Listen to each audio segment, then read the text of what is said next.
Cool. So this is a white paper, Why Multiple Subs by Dr. Earl Geddes, published on October 30th, 2011, retrieved from his website in February 2025. It's based on research that Dr. Geddes did in the early 1980s as part of his PhD thesis. It's 3 pages long. We're going to skip to the crux of the story on page 3. The crux of the story: to get the best possible low-frequency response, one needs to use multiple subs placed about the room in such a way as to maximize their independence from one another. In other words, the multiple subs are placed asymmetrically about the room. Okay, next we're going to complete Trisquare, a free open source visual algorithm I made based on the white paper to make it very, very easy to decide where multiple subs can be placed so that their independence from each other is maximized. In other words, so that the 3 subs are asymmetric in the room. And let's imagine the room is a cube, and let's imagine it has 4 walls. And in step 1, we're going to place a subwoofer anywhere we want on the floor.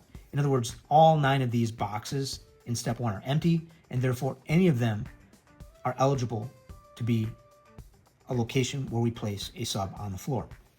And in this example, I'm just going to decide to place it in the corner where wall 3 and wall 4 meet. I'm going to mark that with an F double dot. In the sample below, the location selected is where wall 1 and wall 4 meet. Again, it doesn't matter where you put the floor sub in this algorithm. Now the boxes that are perpendicular to that location and parallel to it, I'm going to also mark with an F, and mark those same locations with an F on the step 2 grid and on the step 3 grid. In step 2, I have 4 empty boxes now in my step 2 grid, and in one of these 4 empty boxes is where I can place a shoulder height sub. And I'm going to elevate that shoulder height sub on wall 2 in this example. I'm going to place a double dot to indicate that's where that sub is being located.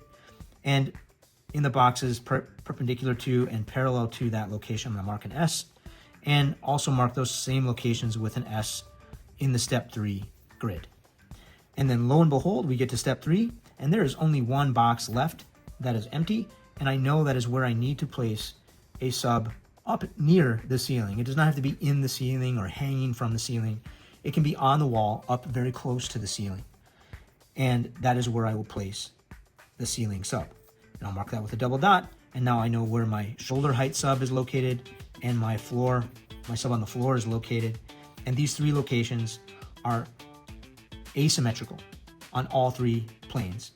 That is, with regards to width, length, and the height of my room.